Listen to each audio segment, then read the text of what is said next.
Life is easy when you're up on the mountain and you've got peace of mind like you've never known. But when things change, when you're down in the valley, don't lose faith, for you're never alone. For the God of the mountains is still God in the valley. When things go wrong, He'll make them right. And the God of the good times is still God in the bad times. The God of the day is still God in the night.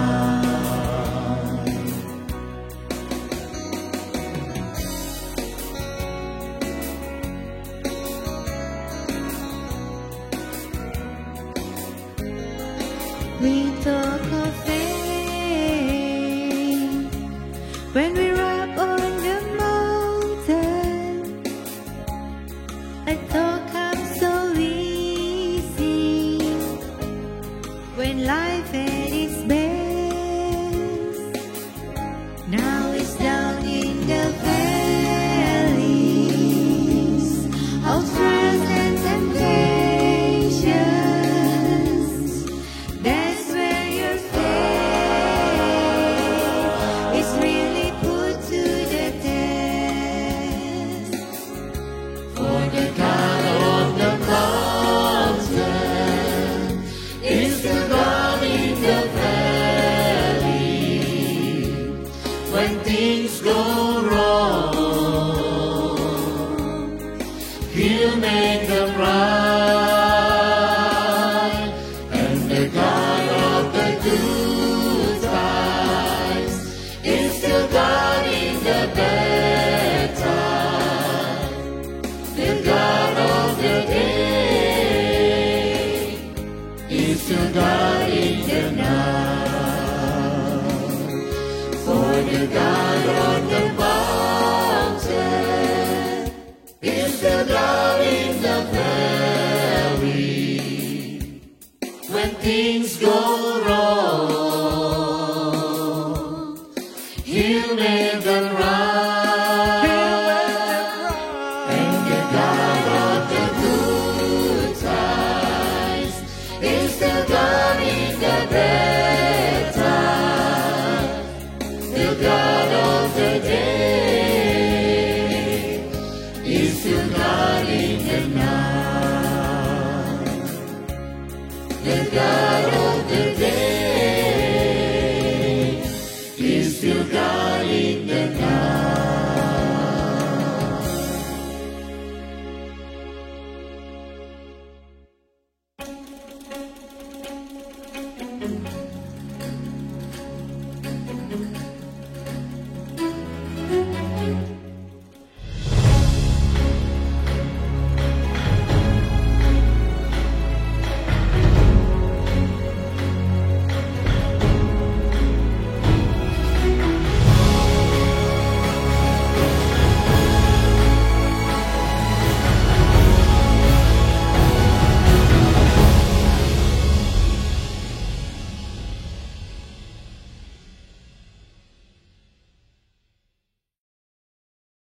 Kami ucapkan selamat pagi dan selamat hari Sabat. Untuk semua umat Tuhan dimanapun Anda berada, yang sedang beribadah bersama kami melalui akun Facebook ataupun YouTube Cornelius Media. Puji syukur kepada Tuhan untuk berkat yang kita boleh rasakan selama 10 malam dalam kebaktian kebangunan rohani Gereja Masehi Advent Hari ke-7, Daerah Misi Maluku bekerja sama dengan Yayasan Cornelius dengan tema Walking with Jesus. Mari kita siapkan hati dan pikiran kita untuk menyembah Tuhan dan beribadah bersama dalam perayaan Sabat. Di dalam acara Sekolah Sabat pada pagi ini, kita akan ikuti bersama-sama acara keluarga, lagu pujian, serta diskusi Sekolah Sabat dan dilanjutkan dengan pelayanan perorangan. Untuk membuka acara Sekolah Sabat, mari kita nyanyikan lagu buka yang akan dipimpin oleh Praise Team.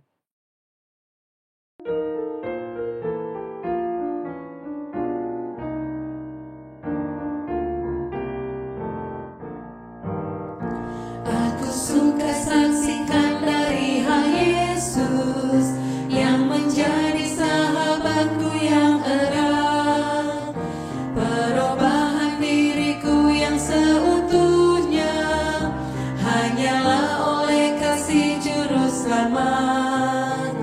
Tiada lain pelindung seperti Yesus, tiada lain sahabat seperti Dia, tiada lain penebus yang menghapus dosa.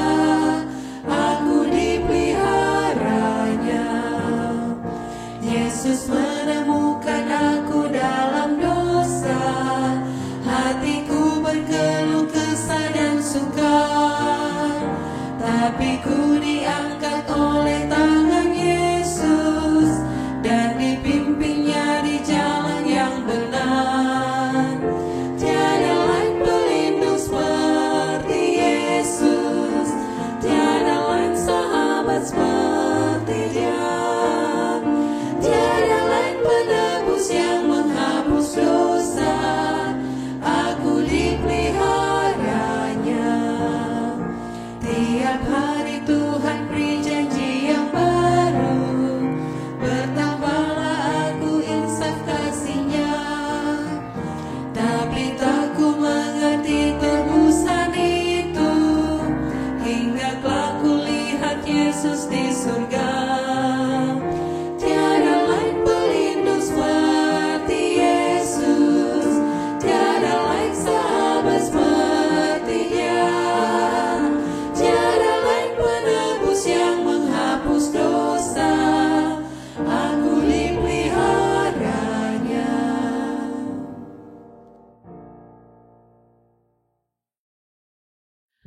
Ayat hafalan pelajaran Sekolah Sabat kita di Sabat Tuhan yang suci ini terdapat di dalam kitab Yohanes 11 ayat 25-26.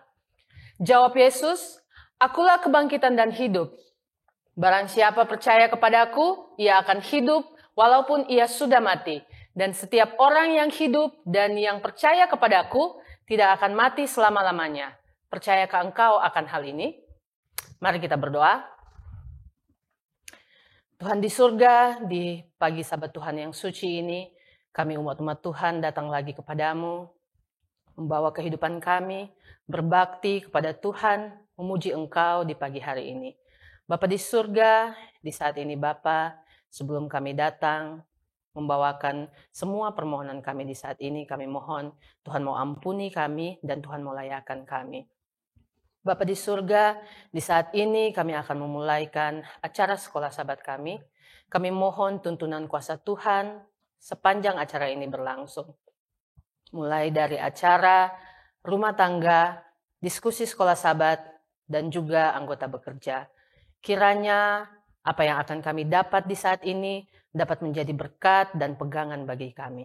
Kami mau pasrahkan kehidupan kami sepanjang Sabat ini ke dalam tangan Tuhan. Kiranya kasih Tuhan, kiranya berkat Sabat dapat menjadi bahagian kami semua. Terima kasih karena Engkau mendengar dan menjawab doa kami di saat ini. Kami sudah berdoa bagi Tuhan yang begitu baik. Amin. Selamat Hari Sabat kami sampaikan kepada semua umat Tuhan yang sedang mengikuti siaran ini. Shalom. Senang sekali dapat bertemu dengan semua umat Tuhan dalam acara keluarga pagi ini. Walaupun tidak secara langsung, tetapi melalui media yang ada. Di berbagai bidang kehidupan di dunia ini, tentu ada banyak sekali tantangan. Karena kita berada dalam dunia yang berdosa. Dalam sebuah rumah tangga berdasarkan pandangan Bapak Pendeta, Ya, tentunya berdasarkan Alkitab ya. Apa yang menjadi bencana atau malapetaka yang paling besar dalam sebuah rumah tangga sebelum rumah tangga itu dibentuk? Yang saya tahu, pasangan yang tidak seiman atau pasangan beda agama ini merupakan malapetaka tersendiri. Pelajaran kita hari ini berjudul Apakah jodoh di tangan Tuhan? Inilah yang menjadi tren masa kini di kalangan orang muda, yaitu nasib kita sudah ditakdirkan oleh Tuhan. Apakah itu umur, kekayaan, kemiskinan, jodoh, semua Tuhan yang atur. Artinya semua di tangan Tuhan. Jadi kesimpulan mereka bahwa jodoh di tangan Tuhan. Apakah itu benar, Bapak Pendeta? Kita harus melihat dari ayat apa yang dikatakan oleh firman Tuhan. Di dalam buku Amsal pasal 16 ayatnya yang ke-9, ada ayat yang kata-katanya mendekat. Ingat, mendekat. Kalimatnya adalah hati manusia memikir-mikirkan jalannya. Tetapi Tuhan yang menentukan arah langkahnya. Tuhan yang menentukan arah langkah. Bukan Tuhan yang menentukan jodoh kita. Itu yang perlu kita pikirkan. Jadi kalau orang berkata bahwa jodoh di tangan Tuhan, tentunya pikir 2 kali lipat. Jadi bagaimana kita tahu bahwa Tuhan yang mengarahkan langkah kita? Boleh dijelaskan? Kita bisa lihat dalam Keluaran pasalnya yang ke-15. Ayatnya yang ke-26. Firman Tuhan katakan, supaya kita mengetahui bahwa kita berada di jalan Tuhan atau Tuhan yang mengarahkan langkah kita. Kalimatnya yang pertama, engkau harus sungguh-sungguh mendengarkan suara Tuhan Allahmu. Dan kedua, melakukan apa yang benar-benar di matanya. Yang benar di matanya. Dan memasang telingamu untuk mendengar kepada perintah yang disampaikan. Kemudian, tetap mengikuti segala ketetapan Tuhan itu. Kemudian Keluaran pasalnya yang ke-19 ayatnya yang ke-5. Jadi sekarang jika kamu sungguh-sungguh mendengarkan firman Tuhan dan berpegang pada perjanjianku, maka kamu akan menjadi harta kesayanganku sendiri di antara segala bangsa.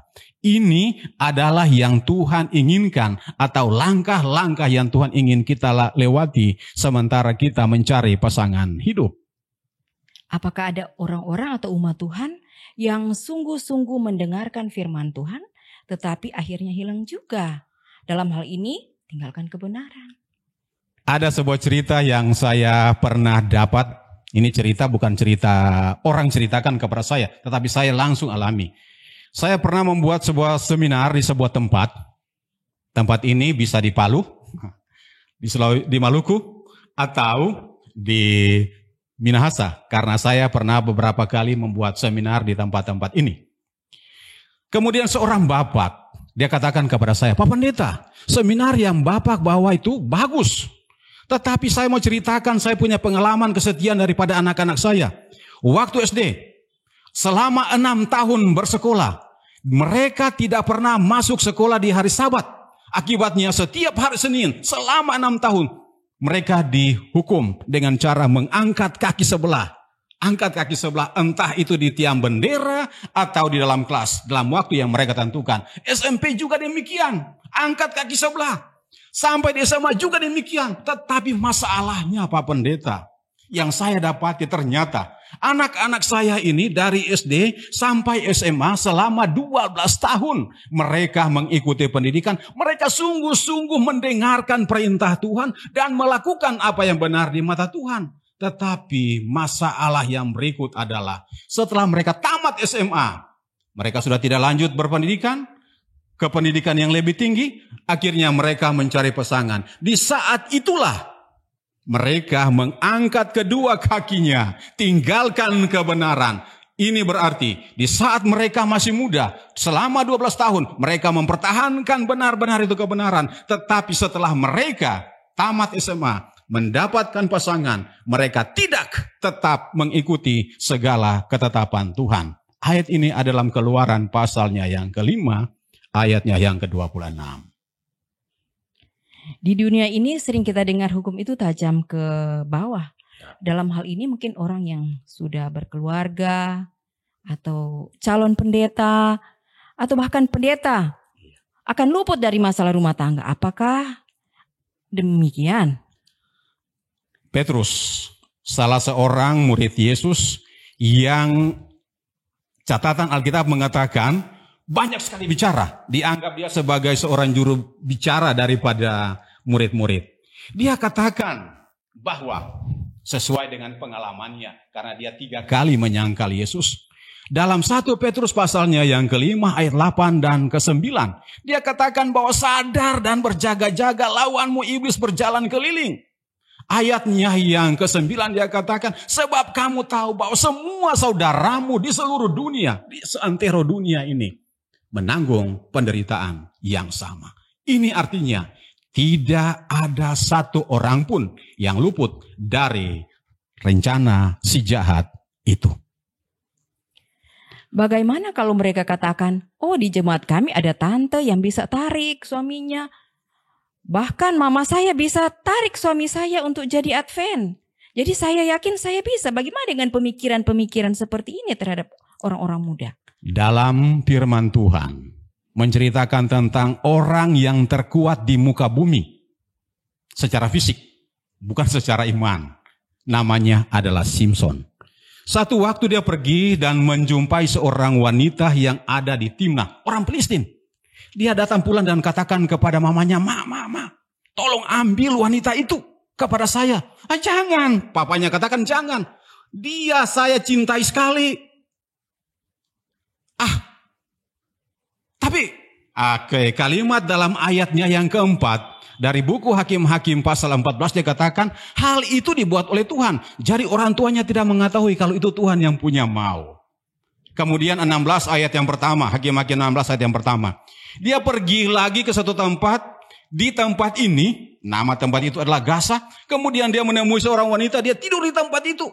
Tengah malam orang datang rencana untuk membunuh dia, besok paginya. Tengah malam itu juga dia pikul gerbang daripada kota itu, dia letakkan di tengah utang. Itu pun masih aman. Tetapi yang ketiga, saudara tahu, dia pergi ke lembah Sorek. Siapa yang ada di sana? Delila nama wanita itu. Ayatnya yang ke-16, pasalnya yang ke-16 ayat 20 dari buku Hakim-Hakim dia katakan, dia yakin bahwa apa yang Tuhan telah buat kepadanya 2 peristiwa yang telah berlalu, peristiwa yang sama juga akan terjadi. Sehingga dia menceritakan semua kekurangannya. Apa yang terjadi? Dia ditangkap karena dia telah diikat, kekuatannya telah hilang. Dan akibat dari ketidaksetiaannya ialah kedua biji matanya dicungkil.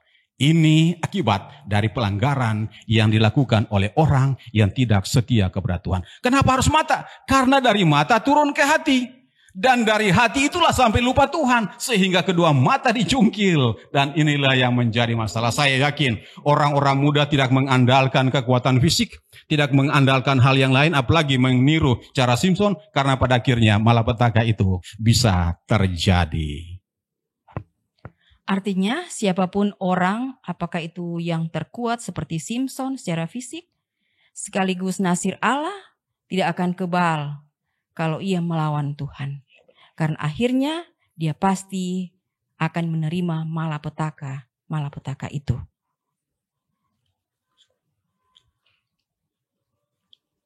Alasan yang lain yang kita dapati sekarang ialah dalam firman Tuhan, Lukas pasalnya yang ke-16 ayat yang ke-8. Firman Tuhan katakan bahwa orang-orang dunia ini tidak seperti orang-orang terang. Kalimatnya dikatakan bahwa lalu Tuhan itu memuji bendahara yang tidak jujur itu. Karena ia bertindak dengan cerdik. Sebab anak-anak dunia ini lebih cerdik terhadap sesamanya daripada anak-anak terang. Hati-hati dengan anak-anak dunia. Jadi kesimpulan yang kita dapat adalah jodoh bukan di tangan Tuhan. Tetapi jodoh diarahkan Tuhan. Ya benar. Kitalah yang menentukan siapa jodoh kita itu nantinya. Kita berpihak kepada Tuhan atau tidak, itu alasannya.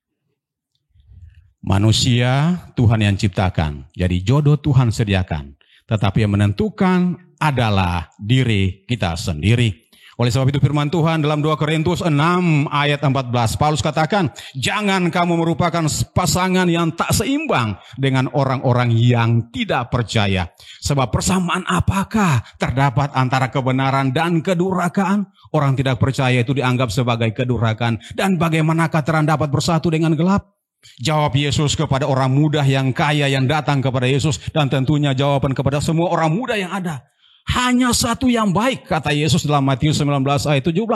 Tetapi jika kamu ingin masuk ke dalam hidup, ingin membuat keluargamu bahagia, turutlah segala perintah Allah. Karena itu carilah pasangan yang seimbang, seiman dan setia kepada Tuhan. Itu yang Tuhan rindukan dari saudara dan saya. Tuhan memberkati kita semua. Shalom.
Let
Saudara-saudara yang kekasih dalam Tuhan kita Yesus Kristus, selamat hari Sabat. Kita ada di dalam pelajaran sekolah Sabat kita pada saat ini dengan judul Kebangkitan Sebelum Salib. Sebelum kita ada di dalam pelajaran sekolah Sabat, mari kita berdoa. Bapa yang ada di dalam takhta kerajaan surga, terpujilah nama-Mu. Saat ini kami mohon kuasa Roh-Mu yang suci boleh dapat menyertai kami sepanjang pelajaran sekolah Sabat yang akan kami pelajari secara bersama-sama. Bapa, tolong kami sehingga pelajaran sekolah Sabat ini menjadi suatu pelajaran yang baik di tengah-tengah kehidupan kami, menjadi berkat di dalam perjalanan hidup ini. Terima kasih, terpujilah nama-Mu, dalam nama Tuhan Yesus Kristus, Bapa yang berkuasa, yang menjadi Tuhan dan Juru Selamat kami sudah berdoa. Amin.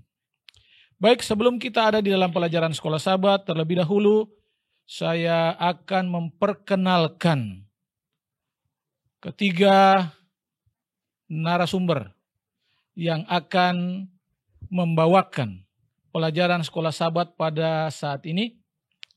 Yang pertama, saya sendiri, Pendeta Adrian Patina Sarani. Kemudian di sebelah kanan saya ada Pendeta Roni Uniana, dan di samping kanan sekali adalah Pendeta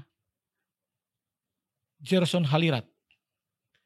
Kita akan mulai dengan pelajaran sekolah Sabat kita pada saat ini. Ayat hafalan pelajaran sekolah Sabat kita di dalam Yohanes pasal 11.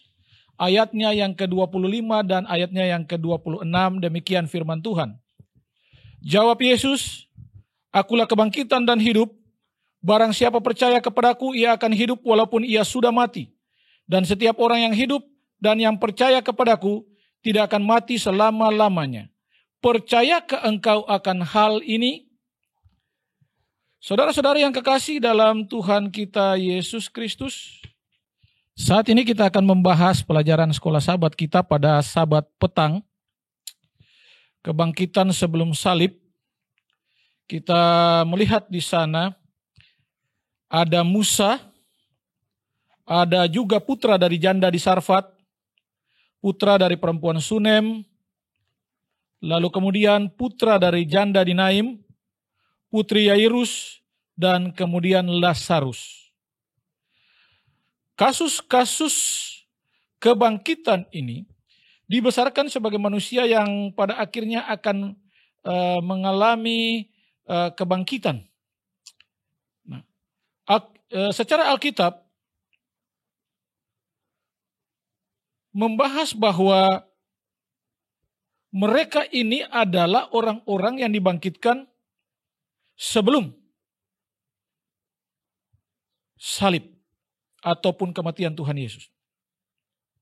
Tidak satupun dari kisah-kisah ini atau dalam narasi kebangkitan ini diceritakan bukan berdasarkan manusia, pendapat manusia, tetapi berdasarkan Alkitab yang disebutkan tentang pengalaman kehidupan mereka setelah kematian. Tetapi ayat-ayat dari Alkitab, ada dua ayat yang saya garis bawahi di sini, ialah Mazmur pasal 146 ayat 4. Memberikan pengertian bagi kita bahwa manusia pada waktu dia beristirahat atau mati, maka manusia itu dia tidak tahu apa-apa mengenai maksud-maksud waktu dia masih hidup. Kemudian ayat yang kedua di dalam Pengkhotbah pasal 9 ayat 5 dan 10, bahwa orang hidup mereka tahu mereka akan mati, tetapi orang mati mereka tak tahu apa-apa. Bahkan kenangan tidak ada lagi, tak ada lagi pekerjaan, tidak ada lagi pertimbangan, tidak ada lagi pengetahuan dan hikmat di dalam kehidupan orang mati, di dalam hidup orang mati. Kemudian kita melihat kepada pelajaran hari Minggu, kebangkitan Musa. Beberapa Bapak Gereja Yunani dari Alexandria berpendapat bahwa ketika Musa meninggal, maka ada dua Musa. Satu hidup di dalam roh, yang lain mati dalam tubuh. Satu naik ke sorga dengan malaikat, sedangkan yang lain dikuburkan di bumi. Inilah pendapat daripada manusia. Tetapi mari kita lihat apa yang dikatakan di dalam pena inspirasi buku Alfa dan Omega jilid 2 halaman 79 dan 80. Bahwa kebangkitan dipastikan untuk selama-lamanya, setan kehilangan mangsanya, orang benar yang sudah mati akan hidup kembali. Bagaimana Musa pada waktu dia dikuburkan, tetapi kemudian dia dibangkitkan. Setan, dia merasa kehilangan akan mangsanya karena setan senantiasa memberikan pendapat, dan pendapat ini dia tekankan kepada manusia bahwa tidak akan ada kebangkitan. Penampilan Musa bahwa bukti kemenangan Kristus yang akan datang atas dosa dan kematian.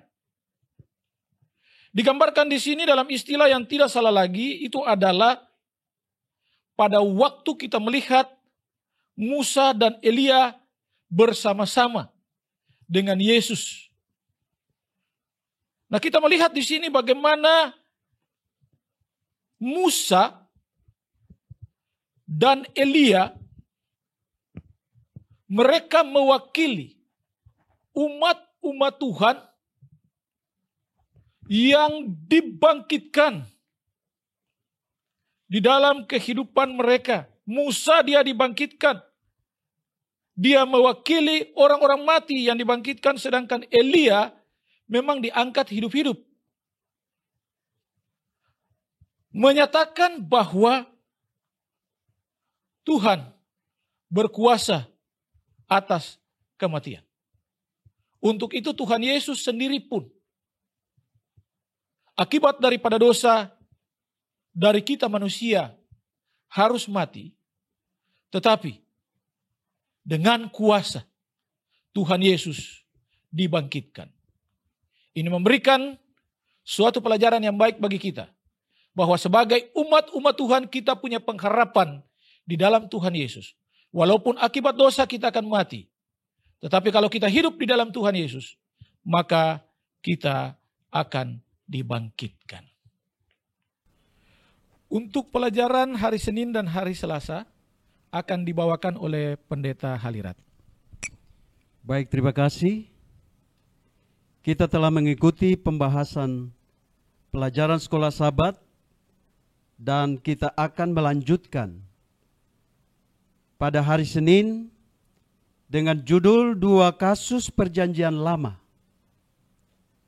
Menceritakan tentang 2 anak yang dibangkitkan setelah kematian. Dan orang tua mereka selalu berseru kepada Tuhan pada zaman Nabi Elia. Yang pertama adalah terjadi selama kemurtadan besar di Israel. Yaitu terjadi bahwa pengaruh Raja Ahab dan istrinya yang kafir yaitu Isabel saat kekeringan parah melanda negeri itu.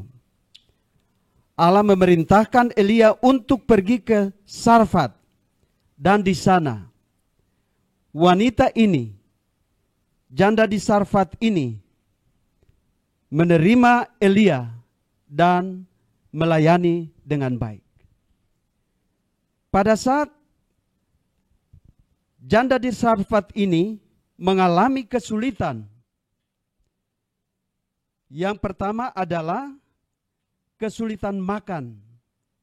Tetapi Nabi Elia mengatakan kepadanya harapan-harapan. Dan dia berpegang kepada harapan itu sehingga kebutuhannya terpenuhi. Saat yang sangat mengerikan bagi dia adalah anaknya meninggal. Dan ia pun datang kepada Nabi Elia. Elia berdoa kepada Tuhan dan pada akhirnya anak itu dibangkitkan. Saudaraku, apapun yang terjadi dalam kematian, Tuhan telah nyatakan kepada kita saat kita mati di dalam Tuhan akan dibangkitkan. Nabi Elia melakukan ini dan pada akhirnya anak yang telah meninggal, ia pun dibangkitkan. Kemudian terjadi di Sunem, sebuah desa kecil di selatan Gunung Gilboa. Elisa telah membantu seorang janda miskin. Dan seorang janda ini dikatakan bahwa pernah dia kawin dan tidak punya anak. Tetapi pada saat mereka melayani Nabi Elisa dan pada akhirnya apa yang merupakan permohonan mereka, kerinduan mereka dipenuhi dan mereka memperoleh seorang anak. Yang menjadi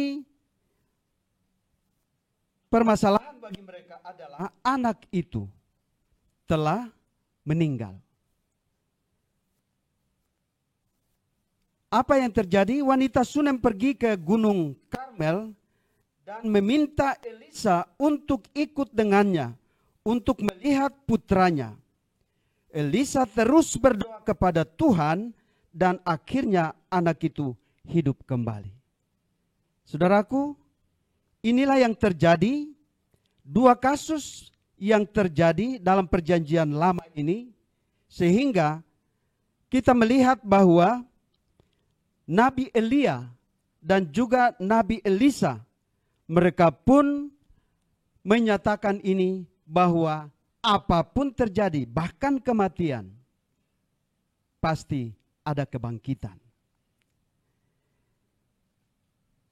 Hal yang berikut yaitu kita datang kepada putra janda di Nain. Putra janda di Nain ini, hal yang sama dilakukan. Dan bagaimana Yesus dalam pelayanannya berjalan berkeliling sambil berbuat baik dan menyembuhkan semua orang yang dikuasai iblis, sebab Allah menyertai dia.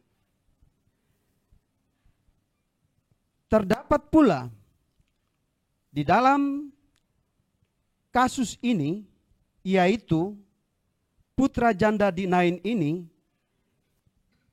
dia pun mengalami hal yang sama yang mana dialami oleh wanita di Sarfat dan juga wanita di Sunem. Terdapat pula desa-desa di mana tiada erangan kesakitan di rumah manapun, karena dia telah melaluinya, lalu menyembuhkan semua orang sakit yang ada di desa-desa itu. Pekerjaan Yesus membuktikan bahwa dia telah diurapi. Hidupnya, dia jatuh di dalam kasih karunia, kemurahan dan belas kasihan dinyatakan di dalam setiap perbuatan hidupnya. Dia jatuh hati dan simpatinya terhadap anak manusia. Orang-orang yang paling miskin dihina dan hina tidak takut mendekati dia. Bahkan anak-anak kecil pun tertarik kepadanya.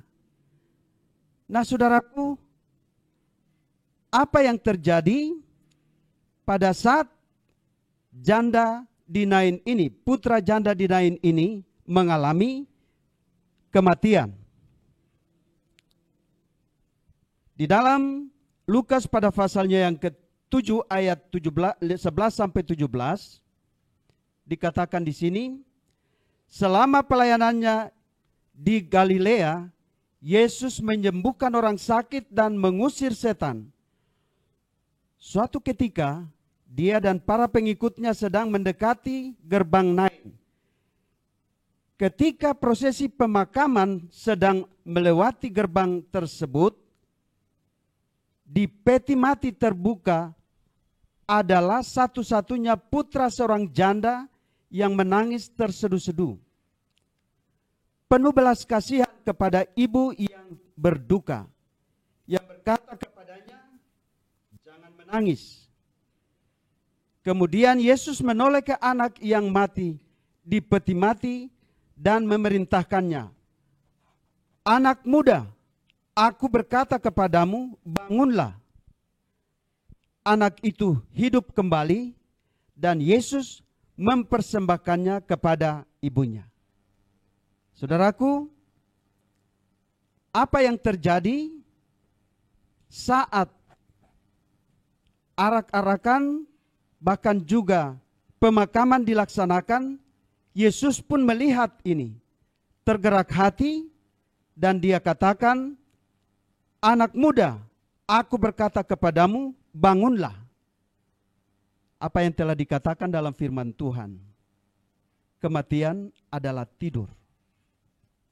Dan pada saat kematian itu adalah tidur, saatnya akan apa? Bangun. Dan hal ini terjadi, kebangkitan itu terjadi kepada anak yang sudah apa? Sudah mati. Memberikan pelajaran kepada kita bahwa Yesus adalah kebangkitan dan hidup. Saat ia menyatakan ini kepada kita, saat kita mengalami kematian seperti yang dialami oleh orang-orang yang telah kita pelajari ini, maka kita yakin di balik kematian ada kebangkitan dan hidup. Percaya kepada Tuhan, yakin Tuhan akan lakukan itu, apa yang ia janjikan. Akulah kebangkitan dan hidup. Barang siapa percaya kepadaku, ia akan hidup walaupun ia sudah mati. Pelajaran kita akan dilanjutkan oleh hamba Tuhan, Pendeta Uniana. Selamat hari Sabat dan Shalom. Kita bersyukur kepada Tuhan di hari Sabat ini karena kita bisa mempelajari tentang satu peristiwa yang sebenarnya Tuhan janjikan bagi setiap manusia yang ada di dunia ini. Dan saat ini kita sementara membicarakan tentang kebangkitan.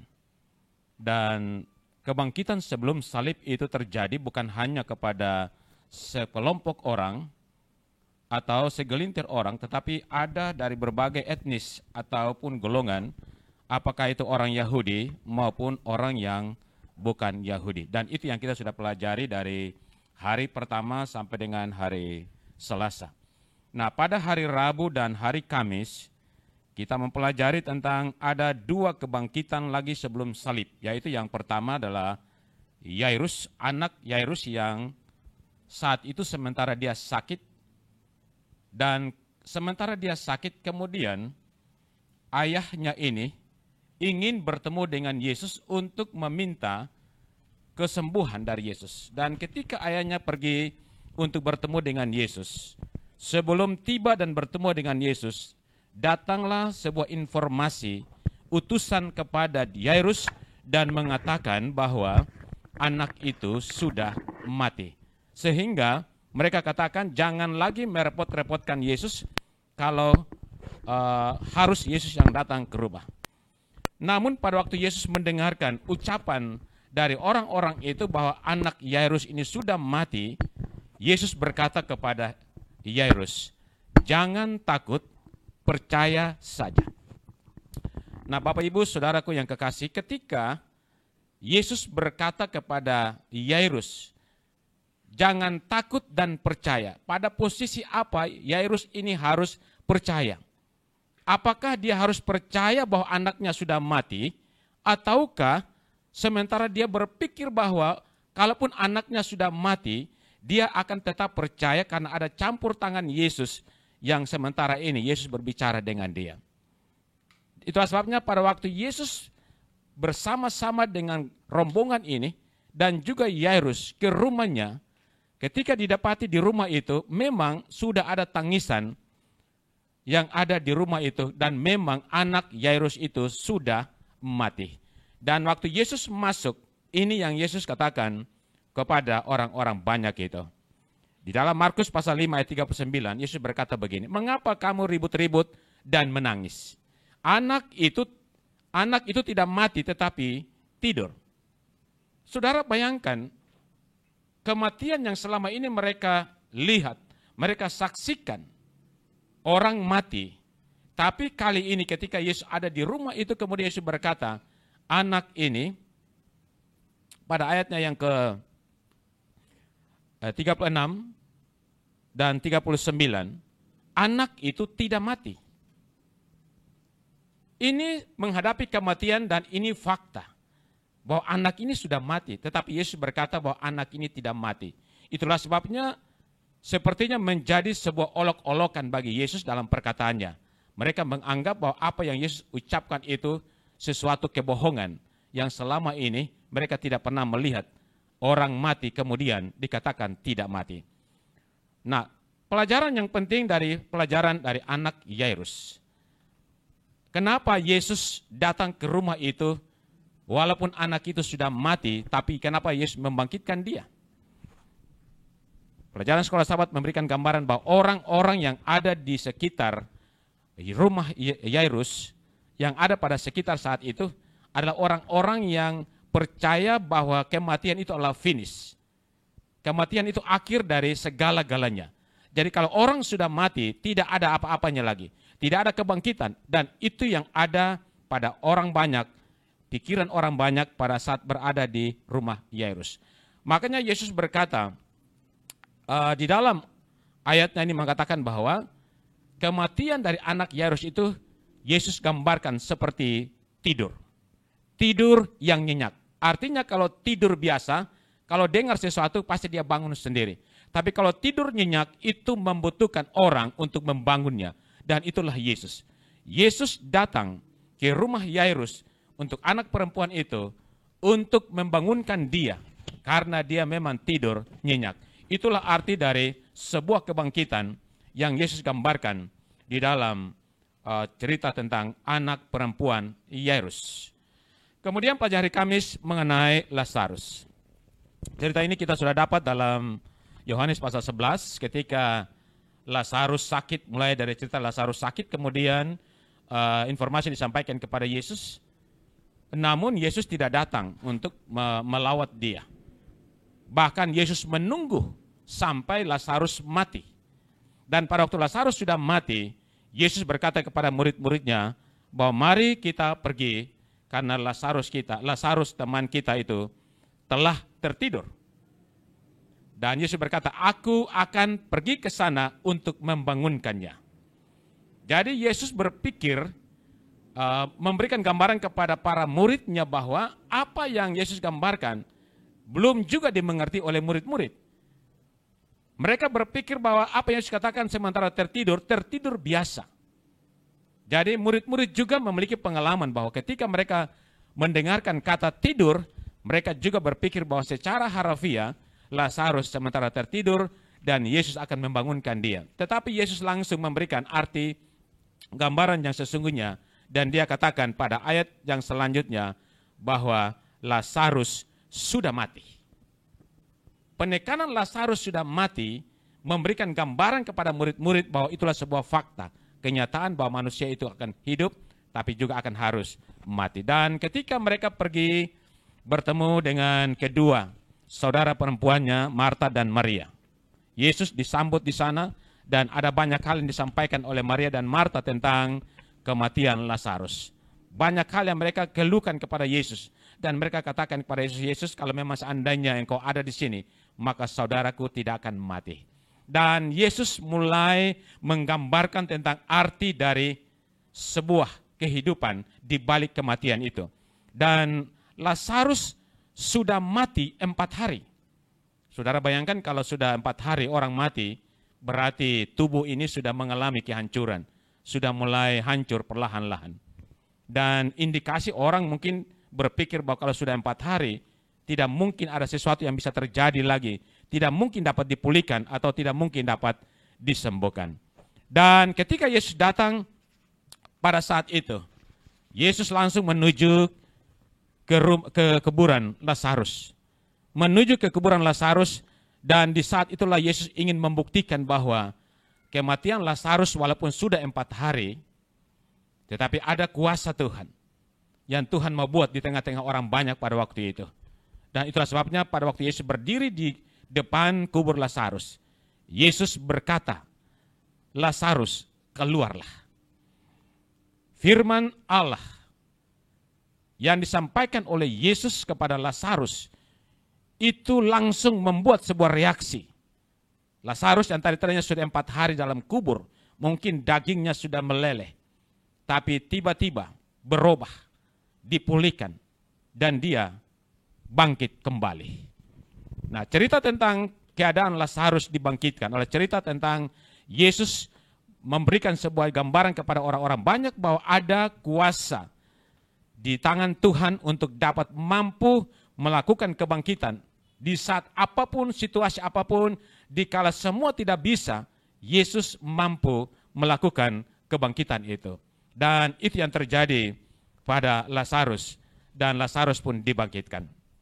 Nah, Bapak Ibu, saudaraku yang kekasih dalam Tuhan Yesus Kristus, berbicara tentang kebangkitan sebelum salib. Kenapa Yesus mengizinkan ada kebangkitan sebelum salib?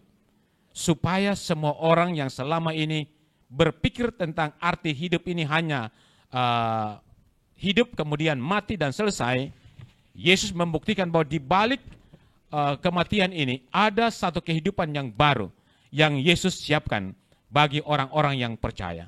Di dalam Alkitab digambarkan tentang ada kematian, tapi ada kebangkitan, dan ada kebangkitan yang Tuhan siapkan bagi orang-orang. Kebangkitan pertama dan ada kebangkitan kedua. Kebangkitan pertama bagi mereka yang percaya kepada Tuhan, sedangkan kebangkitan yang kedua adalah bagi mereka yang tidak percaya. Nah, janji Tuhan kepada kita semua bahwa ketika kita percaya kepada Tuhan, kita setia dengan Tuhan, kita hidup dengan Tuhan, maka orang-orang ini akan ada di dalam kebangkitan yang pertama. Dan itulah merupakan janji Tuhan.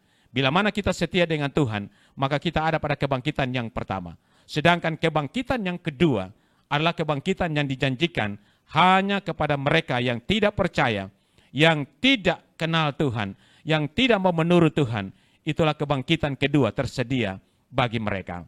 Bagi Bapak Ibu kita semua yang ada di hari Sabat ini, mari kita pelajari tentang Alkitab ini, bahwa ternyata Tuhan mengizinkan ada kebangkitan bagi orang-orang percaya, dan itulah yang Tuhan janjikan bagi kita semua sampai hari ini. Peristiwa-peristiwa yang sudah terjadi, yang terjadi sebelum salib, setelah kita pelajari pelajaran di sekolah Sabat ini, akan memberikan gambaran kepada kita bahwa ada kebangkitan di balik kematian yang kita alami. Dan itu yang sementara kita harapkan untuk terjadi juga bagi kita ketika Yesus datang. Nah, pelajaran sekolah Sabat kita ini, biarlah menjadi pelajaran penting bagi kita sebagai orang-orang yang percaya kepada Tuhan, orang-orang yang betul-betul mengikut Tuhan, bahwa hidup ini tidak berakhir dengan kematian, tetapi ada kebangkitan yang Tuhan siapkan bagi kita. Bagi orang percaya itulah kebangkitan yang kekal, hidup yang kekal bagi kita semua. Mungkin inilah menjadi pelajaran sekolah Sabat kita di sepanjang minggu ini. Kiranya Tuhan memberkati Bapak Ibu dan kita semua. Mari kita berdoa bersama-sama. Ya Tuhan, Bapa di sorga, terpujilah nama Tuhan, karena kami boleh diizinkan Tuhan untuk mempelajari tentang kebenaran-kebenaran firman-Mu. Kadang kami belum mampu memahami kebenaran ini, tapi terima kasih untuk Roh Kudus yang selalu menuntun kehidupan kami, mengilhami kami dengan pengetahuan sorga, sehingga kami mampu untuk mengenal kebenaran ini. Ada janji Tuhan bahwa kematian sekarang ini yang kami alami adalah kematian sementara, tidur nyenyak. Tapi ada janji Tuhan bagi orang percaya bahwa ada kebangkitan yang kekal, hidup yang kekal bagi mereka yang percaya kepada Tuhan. Biarlah ini menjadi pengalaman perjalanan kehidupan kekristenan kami di dunia ini bersama dengan Tuhan. Dan ketika kami harus mengalami kematian, janji kebangkitan itu telah menjadi bagian kami. Berkati kami semua di hari Sabat ini, kami semua yang sudah mempelajari kebenaran ini, bahkan kami semua yang sudah mendengarkan firman-Mu ini. Di dalam nama Tuhan kami Yesus Kristus, kami sudah berdoa dan mengucap syukur kepada Bapa di sorga. Amin. Shalom. Apakah saudara mengasihi Tuhan Yesus? Apakah benar-benar saudara mengasihi Tuhan Yesus? Pertanyaan ini pernah ditanyakan oleh Tuhan Yesus sendiri kepada Petrus. Apakah engkau mencintai aku, Petrus? Saudara-saudara yang Tuhan Yesus kasihi. Di dalam Yohanes 14 ayat yang ke-15 berkata, "Jikalau kamu mengasihi aku, kamu akan menuruti segala perintahku." Pertanyaannya, perintah apa yang Tuhan Yesus sampaikan? Yang saya pilih, salah satu perintah Yesus kepada kita terambil di dalam Matius 28 ayat 18, 19 dan 20. Berkata sebagai berikut. Matius 28 ayat 18, 19 dan 20. Yesus mendekati mereka dan berkata, "Kepadaku telah diberikan segala kuasa di sorga dan di bumi." Ayat 19, "Karena itu pergilah, jadikanlah semua bangsa muridku, dan baptislah mereka dalam nama Bapa, Anak, dan Roh Kudus. Dan ajarlah mereka melakukan segala sesuatu yang telah kuperintahkan kepadamu. Dan ketahuilah, aku menyertai kamu senantiasa sampai kepada akhir zaman." Pekerjaan Tuhan boleh diselesaikan oleh Tuhan sendiri tanpa kita manusia. Tetapi Tuhan sendiri senang melibatkan saudara dan saya untuk misi penyelamatan jiwa-jiwa. Kalau kita benar-benar mengasihi Tuhan Yesus, kita harus melaksanakan perintahnya.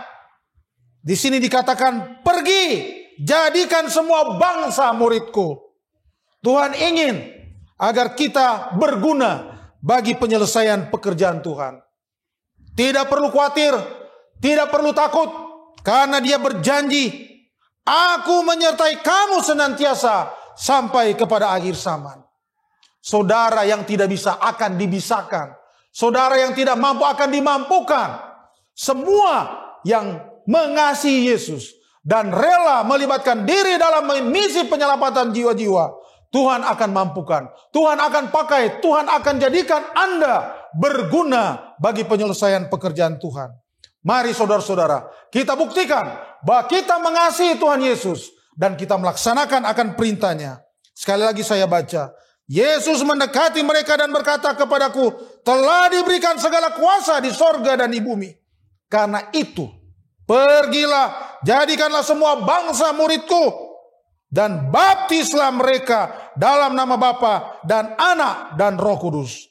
Dan ajarlah mereka melakukan segala sesuatu yang telah kuperintahkan kepadamu. Dan ketahuilah, aku menyertai kamu senantiasa sampai kepada akhir zaman." Tuhan kiranya memberkati saya dan saudara, komitmen saya dan saudara untuk terlibat dalam misi penyelamatan jiwa-jiwa, untuk melaksanakan perintah Tuhan ini. Saya berdoa dalam nama Tuhan Yesus.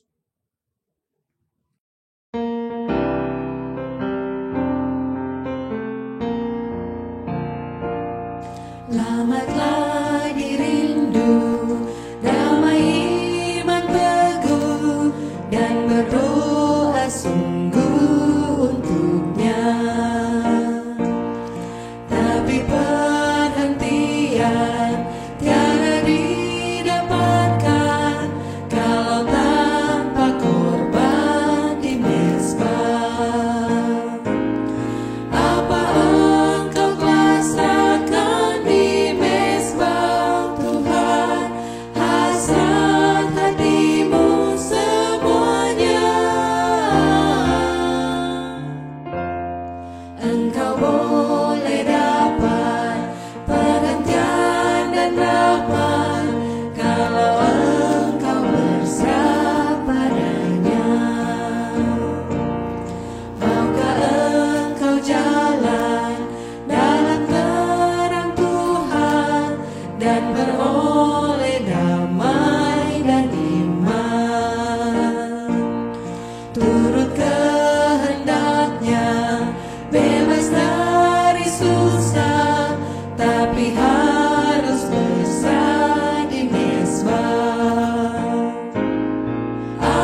Engkau boleh dapat perhatian dan rahmat kalau engkau berserah padanya. Kasih tak terduga diberi dari surga, agar hatimu pun senanglah. Persatuan indah kita dengan Yesus hanya oleh korban di mezbah. Apa engkau pasrahkan di mezbah Tuhan, hasrat hatimu semuanya. Engkau boleh dapat perhatian dan rahmat kalau engkau berserah padanya.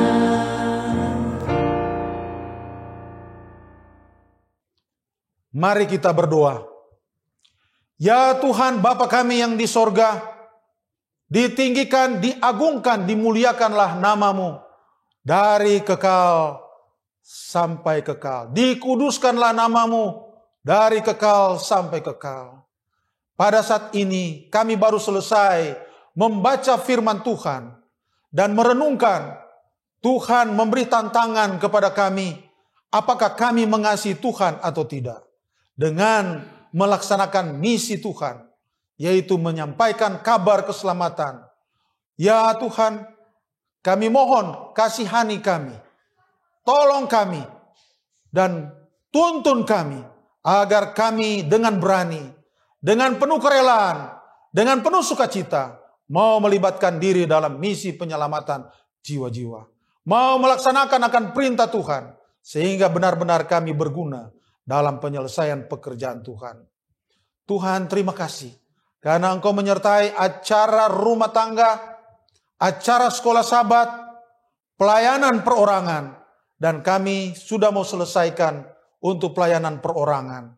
Tuhan kiranya memberkati semua yang sudah diberikan, boleh berguna bagi kami di dalam iman dan percaya kami. Kami berdoa untuk acara kami selanjutnya, acara khotbah. Tuhan kiranya memberkati, agar acara ini boleh terselenggara dan jadi hanya untuk hormat kemuliaan bagi nama Tuhan. Kami sudah berdoa hanya kepada Bapa di sorga, melalui Tuhan Yesus Kristus, yang adalah Tuhan dan Juru Selamat kami yang hidup. Haleluya. Amin.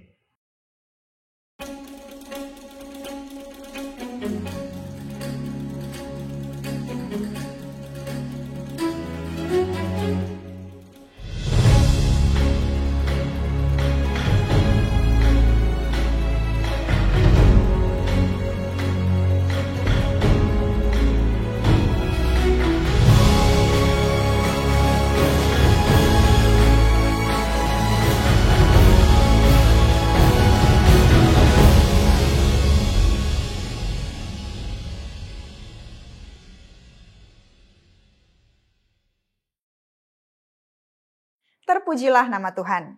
Sabat ini 29 Oktober tahun 2022 merupakan perayaan Sabat beserta penutupan kebaktian kebangunan rohani Gereja Masehi Advent Hari ke-7, Daerah Misi Maluku bekerja sama dengan Yayasan Cornelius dengan tema Walking with Jesus. Sabat ini kita akan diberkati dengan lagu pujian, diikuti dengan doa syafaat, serta bacaan dan doa persembahan. Mari kita ikuti bacaan panggilan berbakti oleh keluarga Pendeta Italil Pesi Wewengkang, dilanjutkan dengan lagu buka yang akan dipimpin oleh Praise Team. Selamat Hari Sabat, saudara-saudara sekalian. Pada siang hari Sabat ini, kita akan bersama-sama membacakan ayat panggilan berbakti yang diambil di dalam kitab Mazmur Fatsalnya yang ke-1. Kita akan bersama-sama baca ayatnya yang pertama sampai ayatnya yang ke-6. Sebagaimana biasanya, saya akan bacakan ayat yang pertama, ayatnya yang kedua akan dibacakan oleh Ibu Italil Pesi bersama dengan jemaat dan seterusnya.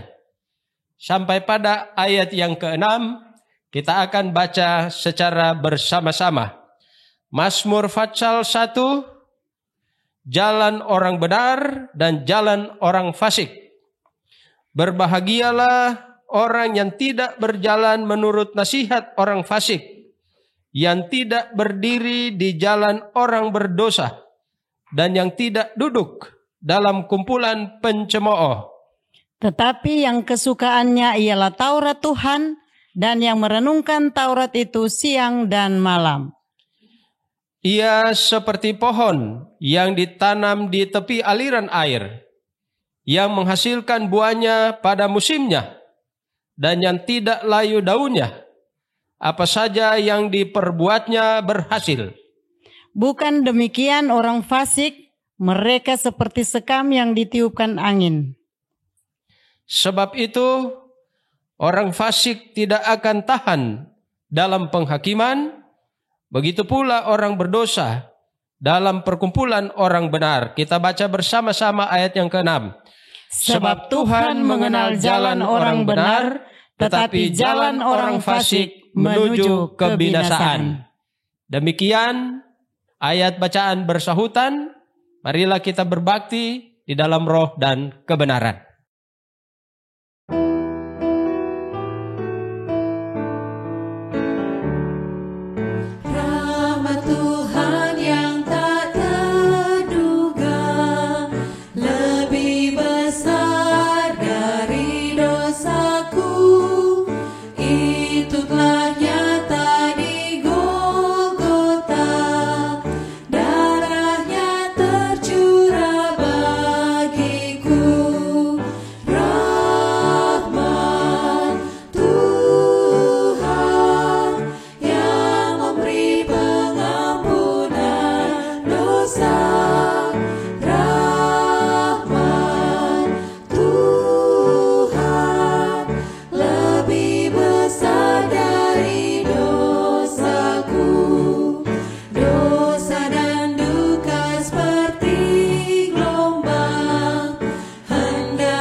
Mari kita berdoa. Allah yang kekal, Bapa yang bertakhta dalam takhta kemuliaan surga, namun dengan kasih sayang-Mu tetap bersama-sama dengan kami sampai pada hari ini. Kami mohon padamu ya Bapa, ampunilah semua kekurangan dan kesalahan kami, sehingga permohonan kami pada jam ini berkenan di hadapan hadirat-Mu. Kami mohon padamu ya Bapa, kiranya Engkau berkati Yayasan Cornelius yang telah dengan senang hati bersama-sama dengan kami daerah Misi Maluku menjalankan tugas yang mulia yang dipercayakan kepada kami semua hingga sampai hari ini. Kami berdoa padamu kiranya Engkau berkati pimpinan, staf, kru, dan semua pelayan-pelayan yang melayani bersama-sama di Yayasan Cornelius. Berikan mereka kuasa, berikan mereka persatuan, berikan mereka kesehatan kekuatan yang hanya berasal daripadamu. Agar dengan demikian, tugas kepercayaan yang Engkau berikan kepada mereka, mereka dapat jalankan dengan cara Tuhan, sehingga dapat menuntun orang lain, menuntun umat-umat-Mu untuk lebih setia dalam mengikuti jalan-Mu hingga Engkau datang. Kami juga doakan daerah Misi Maluku yang bekerja sama langsung dengan Yayasan Cornelius. Berkati officers daerah, berikan kuasa dan kesanggupan surga. Semua pembicara yang telah dengan senang hati menyiapkan waktu dan kesempatan mereka untuk membagikan kebenaran firman-Mu. Semua yang mengambil bagian dalam acara KKR di tempat ini lewat Yayasan Cornelius. Tuhan yang kami sembah, kami mohon kiranya Engkau berkati juga semua hamba-hamba Tuhan di daerah Misi Maluku dan di mana saja siaran ini dapat didengar. Berikan kepada mereka kuasa dan kesanggupan dalam mempersiapkan umat, dalam menuntun umat-umat yang telah mengikut jalan-Mu dan yang akan mengikut jalan Tuhan di dalam kebenaran ini hingga Maranatha tiba. Kami juga berkati, mohon padamu ya Bapa, kiranya Engkau memberkati semua yang menonton, semua yang mengikuti siaran ini. Berikan mereka kemampuan surga, sehingga kebenaran firman yang telah mereka dengar dari malam ke malam, selama 10 malam yang telah lewat, dapat menuntun mereka untuk mengambil keputusan mengikuti jalan Tuhan. Allah yang kekal, kami juga doakan calon-calon baptisan dan yang telah dibaptis. Berikan mereka kuasa dan kesanggupan surga, sehingga dengan kasih sayang surga melalui media ini, melalui Yayasan Cornelius, melalui siaran yang dipancarkan, dapat menuntun mereka untuk tetap bertahan dalam kebenaran Tuhan. Apabila mereka mengalami tantangan dalam keluarga, berikan mereka jalan keluar sehingga mereka sanggup melewatinya. Apabila mereka mengalami tantangan dalam pekerjaan, berikan mereka hikmat dan ketabahan surga sehingga mereka pun dapat buat yang terbaik bagi Tuhan. Apabila mereka mengalami tantangan dalam pendidikan, Tuhan tolong berkati. Berikan kesanggupan surga sehingga umat-umat Tuhan yang baru dibaptis dan yang akan dibaptis kemudian dapat menjadi umat Tuhan yang tetap setia kepadamu. Pada jam ini kami juga doakan lebih khusus pembicara yang akan menyampaikan kebenaran firman-Mu, Ketua Daerah Misi Maluku. Kesanggupan surga, hikmat surga boleh menjadi bahagiannya, sehingga pekabaran yang disampaikan pada jam ini dapat menolong kami semua, dapat menuntun kami semua yang telah dibaptis dan yang akan mengikuti Engkau lewat baptisan nanti, dapat menjadi umat Tuhan yang tetap setia hingga Maranatha tiba. Terpujilah nama-Mu ya Tuhan, terpujilah karena Engkau baik bagi kami, terpujilah Engkau karena Engkau telah menuntun dan memberkati acara KKR yang sudah disiarkan sepanjang 10 malam yang lewat hingga puncaknya di hari ini. Terima kasih Tuhan, dengar dan jawab semua permohonan kami sesuai dengan kasih karunia-Mu, karena kami telah berdoa di dalam nama Yesus yang adalah Tuhan dan Juru Selamat kami yang hidup. Amin. Selamat Hari Sabat, saudara-saudara. Pada saat ini kita akan memberikan persembahan dan mengembalikan persepuluhan. Namun sebelumnya kita ikuti renungan persembahan. Renungan persembahan pada pagi Sabat Tuhan yang suci ini saya ambil di dalam buku Kejadian 2 ayatnya yang ke-16 dan ayatnya yang ke-17.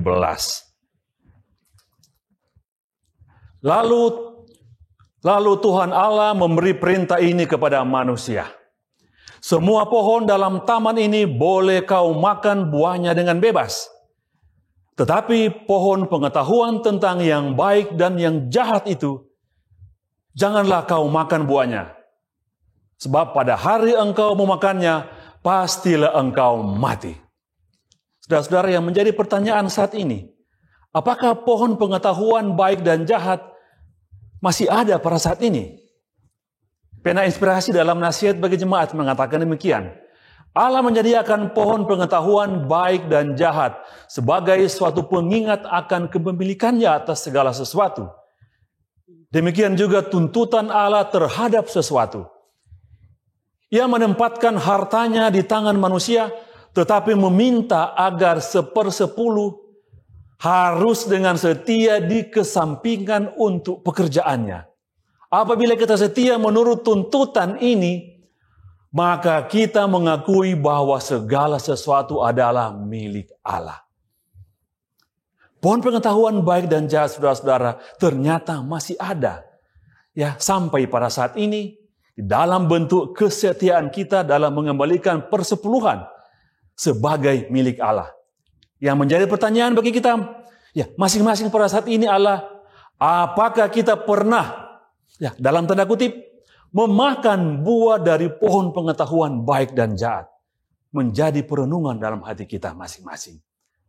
Namun Allah berjanji, ketika kita setia dalam ujian ini, Allah akan membuka tingkap-tingkap langit dan mencurahkan berkat kepadamu sampai berkelimpahan.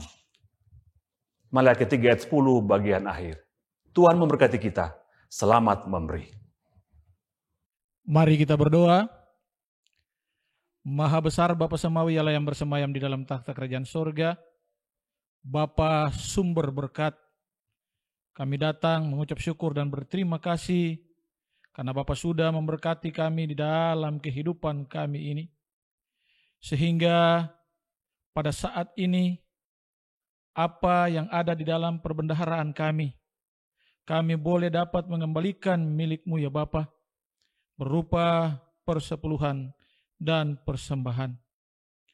Bapa berkati persepuluhan dan persembahan untuk membantu setiap pekerjaan Tuhan, sehingga pekerjaan Tuhan di muka bumi ini boleh dapat diselesaikan.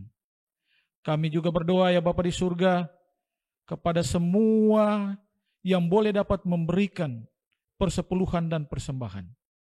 Bapa kenal mereka, Bapa tahu hati mereka, di mana mereka memberi dengan sukarela.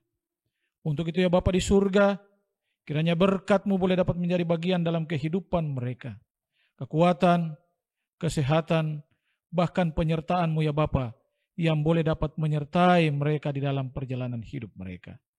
Terima kasih Bapa atas semua berkat yang Bapa berikan. Yang sisa di dalam perbendaharaan kami, mari Bapa memberkati itu, sehingga boleh dapat memberikan kecukupan bagi kami semua.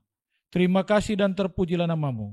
Karena kami bawa doa ini di dalam nama Tuhan Yesus Kristus, Bapa yang berkuasa, yang menjadi Tuhan Juru Selamat dan penebus dosa kami sudah berdoa. Amin.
Inilah kami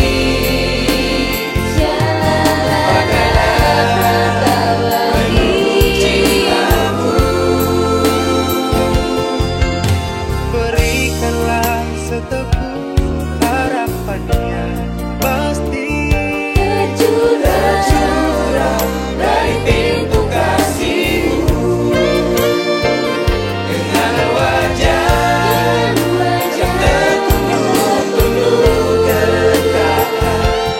Kami menatap wajah yang datang dari-Mu, menganugerahkan kasih membasahi lembah kegelapan. Dia melantungkan syair damai di bumi, damai itu bercahaya di hati ini.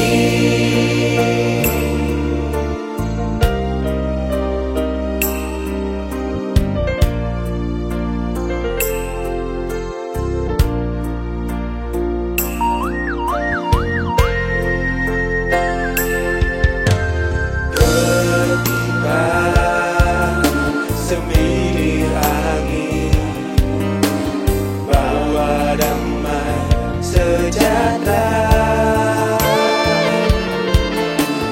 kehidupan pun mulai memudar. Semuanya silih berganti seolah berlalu tanpa arti. Oh Tuhan, inilah hidup kami. Pakailah penuh cinta-Mu.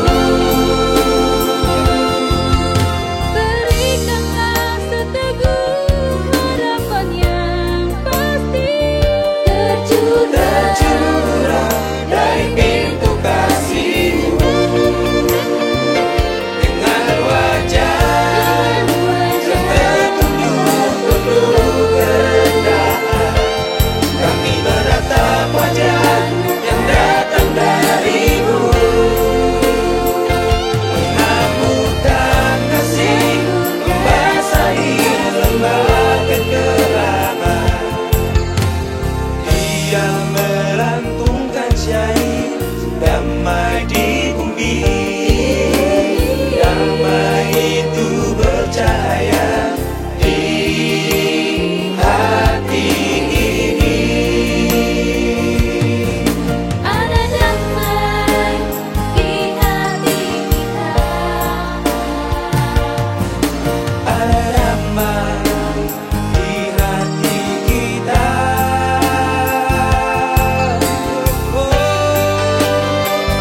Dengan wajah yang tertunduk kerendahan, kami menatap wajah yang datang dari-Mu, mengamukan kasih membasahi lembah kegelapan. Dia melantungkan syair damai di bumi, damai itu bercahaya di hati ini. Damai itu bercahaya, Damai itu bercahaya, damai itu bercahaya di hati ini.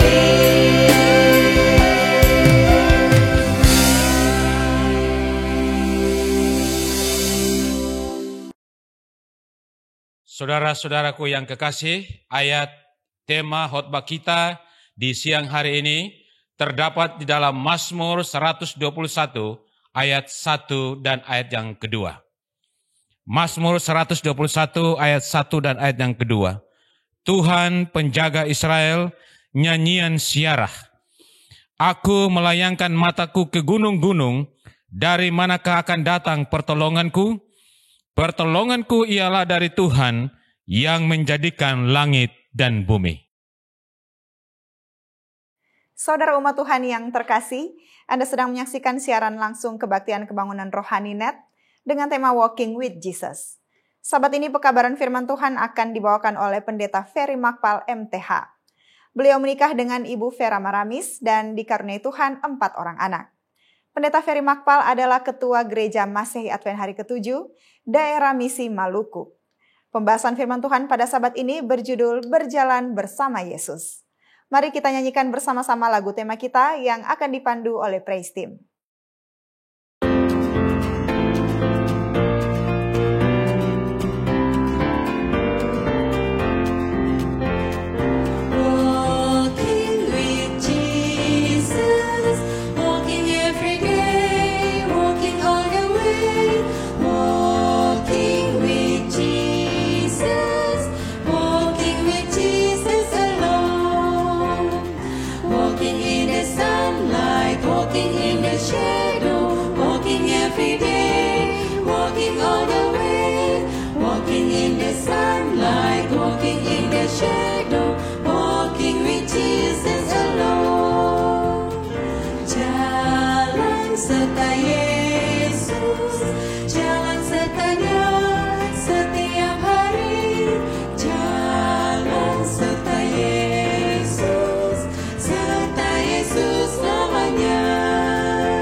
Suka jalan dalam duka serta Yesus namanya.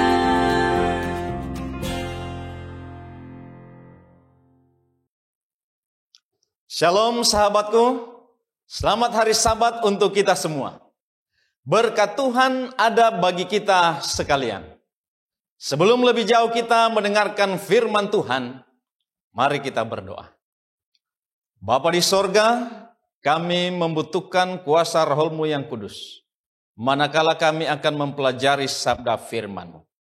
Engkau berbicara kepada kami siap mendengarkannya. Kami mohonkan ini di dalam nama-Mu Yesus Tuhan dan Juru Selamat kami. Amin. Tentunya sudah 10 malam ini, kita telah mempelajari akan firman Allah. Dan sudah banyak yang kita terima. Saya percaya sahabatku telah diberkati dimanapun Anda berada. Tema Walking with Jesus, berjalan dengan Yesus adalah sangat penting bagi kita. Bila mana Anda ingin melakukan sebuah perjalanan dengan seseorang, maka sudah tentu suasana perjalanan yang diinginkan adalah suasana yang menyenangkan, bukan? Anda ingin berjalan dengannya terus karena perjalanan itu sungguh menyenangkan. Dan malah ingin memimpin perjalanan itu. Ingin mengelilingi semua tempat-tempat yang senang. Mungkin perjalanan yang penuh dengan petualangan. Jalan yang berbelok-belok lagi panjang namun dipenuhi dengan keindahan dan sukacita. Dan jika suasana seperti ini ada, maka Anda dan saya tidak akan ingin jika perjalanan itu cepat selesai. Lalu bagaimana dengan perjalanan rohani Anda dan saya sekarang ini?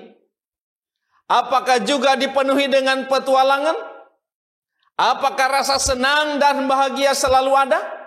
Ataukah perjalanan itu terasa sulit dan dipenuhi dengan persungutan? Mari kita lihat sedikit perjalanan bangsa Israel ketika mereka keluar dari Mesir. Kemana arah perjalanan mereka? Ke Kanaan sebagai tanah perjanjian, ataukah ingin kembali ke Mesir? Keluaran 13 ayat 17 berkata, setelah Firaun membiarkan bangsa itu pergi, Allah tidak menuntun mereka melalui jalan ke negeri orang Filistin.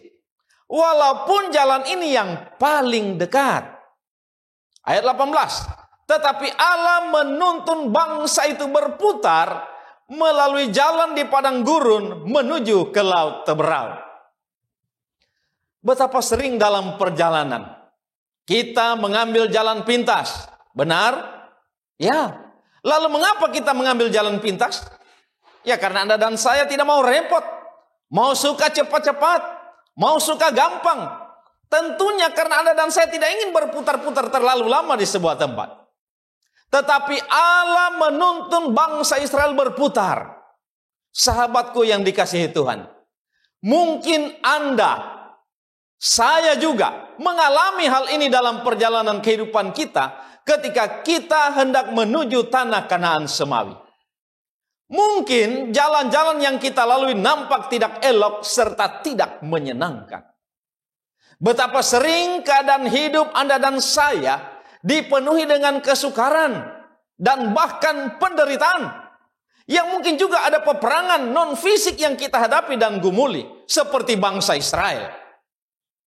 Keluaran 13 ayat 17, sebab firman Allah, jangan-jangan bangsa itu menyesal apabila mereka menghadapi peperangan, sehingga mereka kembali ke Mesir. Apakah kita tunduk untuk memilih, mengambil resiko yang besar, banyak kesulitan, serta kesukaran, tapi merdeka? Itulah Kanaan. Ataukah sebaliknya, Anda menjalani dengan mengambil jalan pintas, dengan kemudahan-kemudahan, bahkan kembali dengan hasil perbudakan? Itulah Mesir.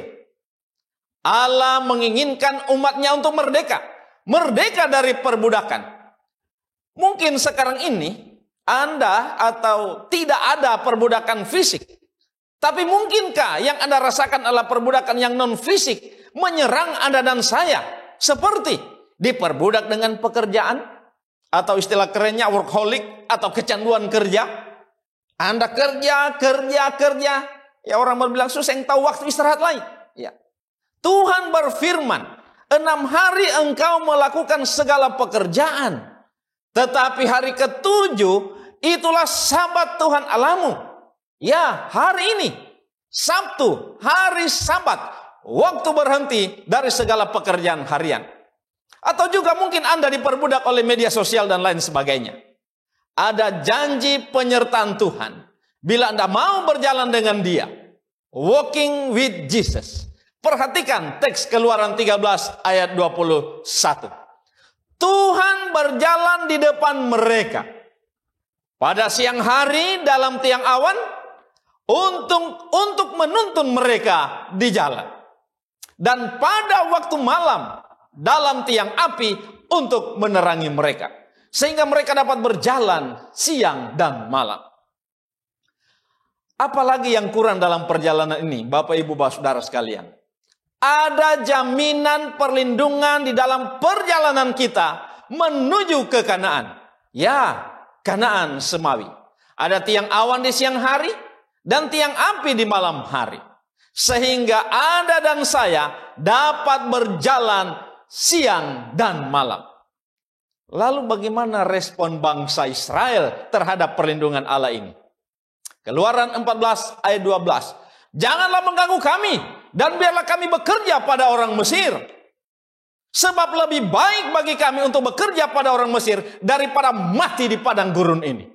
Oh sahabatku, mengeluarkan bangsa Israel dari Mesir tidak membutuhkan waktu yang lama. Negosiasi antara Musa dan Firaun kurang lebih 40 hari. Tetapi mengeluarkan sifat Mesir. Sekali lagi, sifat Mesir dari bangsa Israel 40 tahun kayaknya belum cukup. Ada apa di Mesir sehingga mereka ingin kembali ke sana? Bilangan 11 ayat 5. Kita teringat kepada ikan yang kita makan di Mesir dengan tidak bayar apa-apa. Orang pun katakan, saya bisa kasih tinggal Mesir, tagal ikan. Karena leher, selera. Sudah tahu kebenaran, tapi akan barat kasih tinggal Mesir. Karena apa? Salah satunya ikan. Ya, beta susah bisa makan ikan lain. Ikan tanda kutip, sahabatku. Lalu apalagi yang membuat mereka mau kembali? Ayat selanjutnya. Kepada mentimun dan semangka, bawang prei, bawang merah dan bawang putih. Bilangan 16 ayat 3. Ketika kami duduk menghadapi kuali berisi daging dan makan roti sampai kenyang, tetapi sekarang kita kurus kering. Oh sahabatku, jangan karena kebutuhan. Kebutuhan apa? Makan, minum. Sehingga hal ini menjadi penghalang bagi Anda dan saya untuk walking with Jesus. Untuk berjalan dengan Yesus yang sedang dalam perjalanan menuju ke Kanaan semawi. Lalu bagaimana Allah menjawab kebutuhan mereka? Keluaran 16 ayatnya yang keempat. Lalu berfirmanlah Tuhan kepada Musa, sesungguhnya aku akan menurunkan dari langit hujan roti bagimu. Pernah lihat? Pernah dapat hujan model begini? Maka bangsa itu akan keluar dan memungut tiap-tiap hari sebanyak yang perlu untuk sehari. Tiap-tiap hari sebanyak yang perlu untuk sehari. Anda ingat doa yang Tuhan Yesus ajarkan bagi kita? Matius 6 ayat yang ke-11. Berikanlah kami pada hari ini makanan kami yang secukupnya. Keperluan sehari cukup untuk sehari. Tadi roti. Bagaimana dengan daging? Bilangan 11 ayat 31a. Lalu bertiuplah angin yang dari Tuhan asalnya. Dibawanya lah burung-burung puyuh dari sebelah laut. Dan dihamburkannya ke atas tempat perkemahan dan di sekelilingnya. Ayat 32. Lalu sepanjang hari dan sepanjang malam itu dan sepanjang hari esoknya, bangkitlah bangsa itu untuk mengumpulkan burung puyuh itu. Luar biasa persediaan Allah bagi umatnya. Selalu tersedia, bahkan berlimpah-limpah. Ingatan saudara semua, doa yang Yesus ajarkan kepada katong semua. Banyak yang mau kembali ke Mesir karena tidak mendapat cukup. Malahan sudah ada, masih saja merasa tidak cukup. Doa kita semua ingatan sekali, Matius 6 ayat 11. Berikanlah kami pada hari ini makanan kami yang secukupnya. Ada apa lagi di Mesir sehingga bangsa ini akan kembali ke sana? Keluaran 32 ayatnya yang pertama. Mereka berkata kepadanya, ini kata bangsa Israel kepada Harun, mari buatlah untuk kami Allah. Ini Allah huruf kecil, kalau dalam bahasa Inggris terjemahkan idol, ya. Buatlah untuk kami idol, Allah atau ilah yang akan berjalan di depan kami. Kutipan Roh Nubuat, pena inspirasi yang sangat luar biasa yang dituliskan dalam buku seri Alfa Omega jilid yang pertama pasal 28. Dengarkanlah kutipan ini. Seperti telah diusulkan, mereka harus kembali ke Mesir. Maka mereka akan memperoleh belas kasihan dari orang Mesir dengan membawa patung ini di hadapan mereka dan mengakuinya sebagai dewa mereka. Dalam kemelut seperti ini diperlukan orang yang teguh, yang berani mengambil keputusan, yang betul-betul berani. Seorang yang lebih mengutamakan kehormatan Allah lebih daripada untuk menjadi populer. Di satu saat pasti kita pernah mengalami kemelut, Pak Saudara. Kemelut hebat. Anda dan saya harus berani mengambil keputusan. Apakah mengikut Tuhan atau setan? Lebih lanjut kutipan ini ditulis. Tetapi pemimpin Israel yang sekarang itu tidaklah mempunyai watak seperti itu. Siapa dia? Harun. Harun dengan lembek memprotes tuntutan itu. Tetapi kebimbangan serta perasaan takutnya pada saat yang kritis itu hanyalah membuat mereka menjadi lebih nekat lagi. Kekacauan semakin bertambah, kegaduhan yang membabi buta dan tidak beralasan tampaknya menguasai orang banyak itu. Banyak yang setia atas perjanjian mereka dengan Allah, tetapi jauh lebih banyak orang-orang yang menggabungkan diri dalam kemurtadan ini. Memang akan banyak yang suka kembali ke Mesir. Kutipan selanjutnya masih dalam buku yang sama. Beberapa orang yang berani untuk menyatakan bahwa pembuatan patung seperti itu adalah penyembahan berhala telah diperlakukan dengan kasar. Dan di dalam kekacauan serta kegaduhan itu akhirnya mereka telah kehilangan nyawa. Akhirnya singkat cerita patung lembu emas itu pun jadi. Keluaran 32 ayat 5. Ketika Harun melihat itu, melihat apa dia? Melihat patung lembu itu. Didirikannya lah mezbah di depan anak lembu itu. Berserulah Harun, katanya, besok hari raya bagi Tuhan. Jadi di sini Bapak Ibu Saudara sekalian, ada mezbah Tuhan di depan, dan ada patung lembu emas di belakang. Wow, sungguh sebuah perbaktian menarik, bukan? Sinkretisme terjadi. Keluaran 32 ayat yang ke-6. Dan keesokan harinya, pagi-pagi, mangkale suseng tak tidur batu lai sepanjang malam karena ingat-ingat besok mau acara. Ayat selanjutnya, duduklah bangsa itu, ayat yang ke-6 dari Keluaran 32. Duduklah bangsa itu untuk makan dan minum. Kemudian bangunlah mereka dan bersukaria.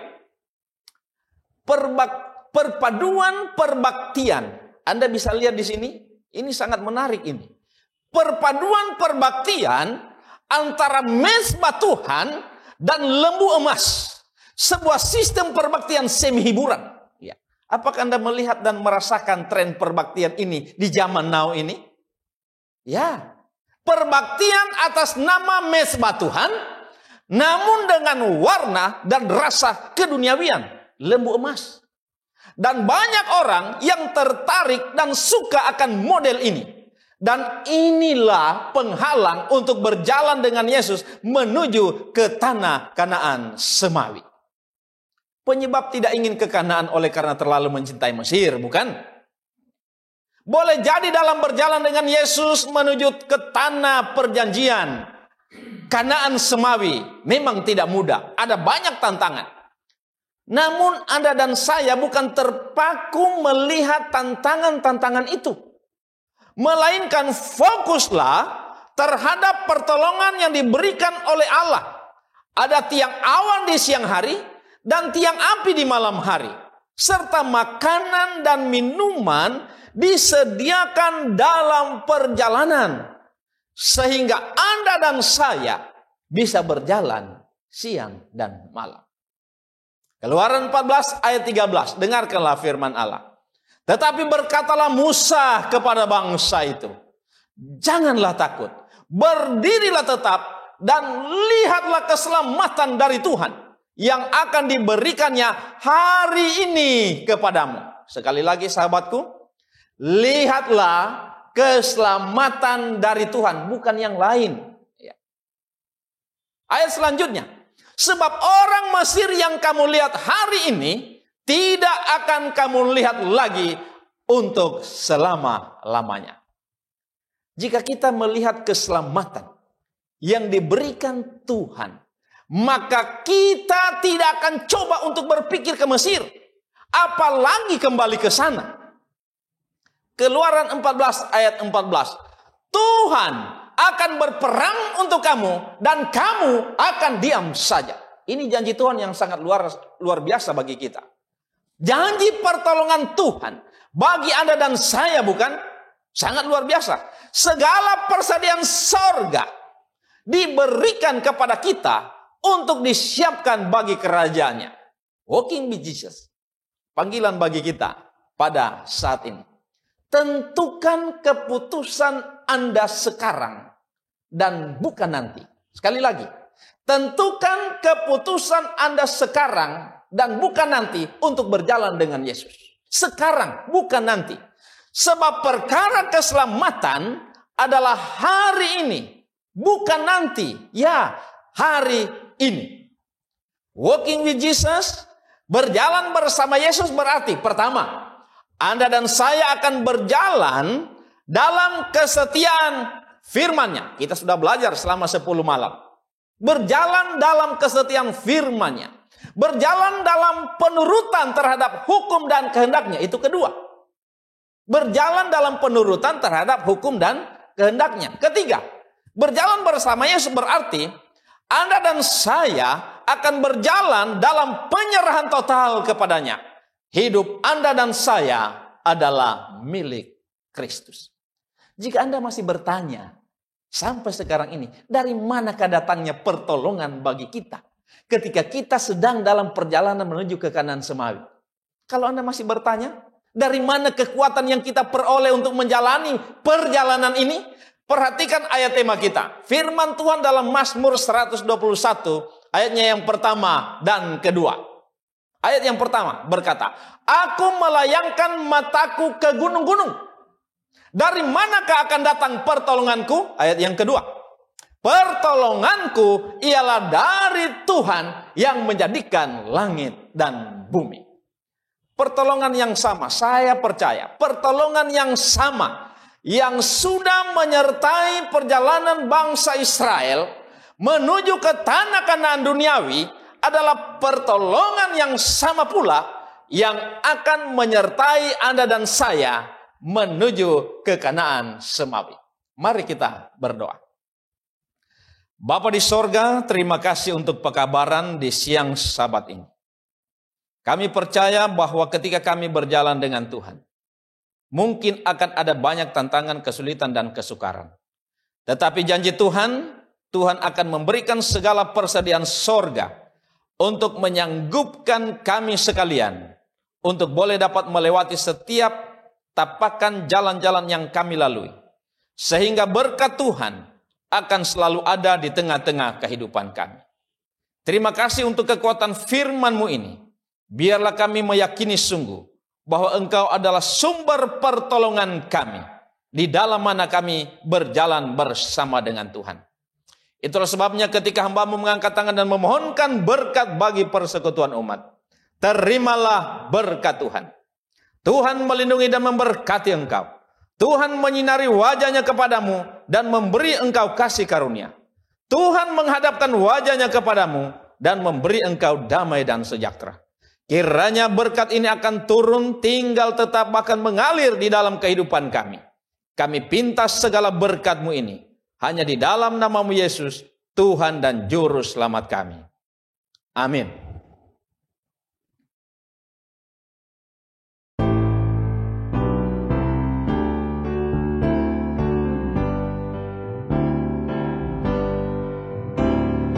Kita memiliki pengharapan menyambut datangnya Tuhan. Iman kita hanya pada Kristus. Dalam sabdanya yang kudus,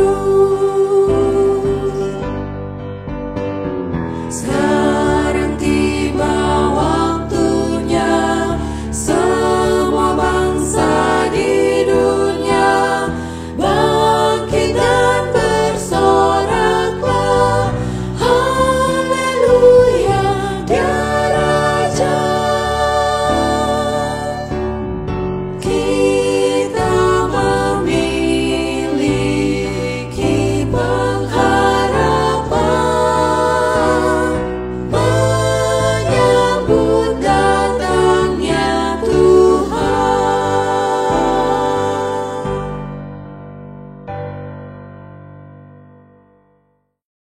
Puji Tuhan, rangkaian acara kita pada Sabat ini sudah selesai. Puji Tuhan karena kita boleh menyelesaikan kebaktian kebangunan rohani Gereja Masehi Advent Hari ke-7 Daerah Misi Maluku bekerja sama dengan Yayasan Cornelius dengan tema Walking with Jesus. Terima kasih untuk kebersamaan kita sepanjang hari Sabat ini sehingga seluruh rangkaian acara boleh terlaksana dengan baik. Kiranya berkat Tuhan tetap menjadi bagian kita semua, terlebih khusus bagi umat Tuhan yang telah mengikuti seluruh rangkaian kebaktian Sabat bersama-sama pada Sabat ini. Tetaplah patuhi protokol kesehatan dengan rajin mencuci tangan, memakai masker, dan menjaga jarak. Saya mewakili panitia dan kru yang bertugas, pamit undur diri, dan memohon maaf apabila terdapat kekurangan selama jalannya kebaktian Sabat ini. Tuhan Yesus memberkati kita semua, sampai berjumpa pada kesempatan yang akan datang. Selamat Hari Sabat.